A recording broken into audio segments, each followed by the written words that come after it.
দেখ যা দেখতে পেলাম তাতে বুঝতে পারলাম এটাই যে একটা বিষয় পুরোটাই পুরো ক্লিয়ার যে জীবনে ভালো হয়ে ভদ্র মানুষের কোনো লাভ নেই। যত পারো লুচ্চা লাফাঙ্গা তুমি বখাটে যেটাকে বলে ছাপড়ি সেই টাইপের হও, তাতে তোমার প্রচুর লাভ।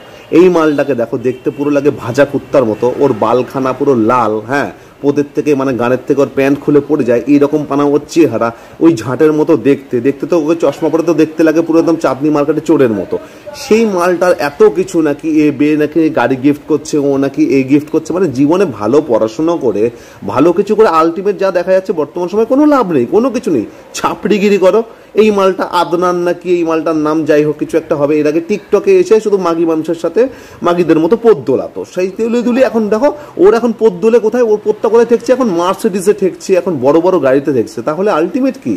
আলটিমেট ভালো পড়াশোনা করে পড়াশোনার পেছনে সময় দিয়ে যে যারা ভাবছে যে বহুত কিছু জীবনে করতে হবে, জীবনে যদি বহুত কিছু করতে হয়, ভালো টাকা কামাতে হয় বর্তমান সময়, তাহলে করতে হবে কি গাঁড় নাড়াতে হবে, তাহলে ওরকম ছাপড়িগিরি করতে হবে, তাহলেই জীবনে কিছু করা যাবে। নতুবা যা দেখা যাচ্ছে সময় এখন কিছু নেই, এখন ছাপড়িদেরই দাম আছে, মানে ভদ্র মানুষের ভালো মানুষের দাম নেই।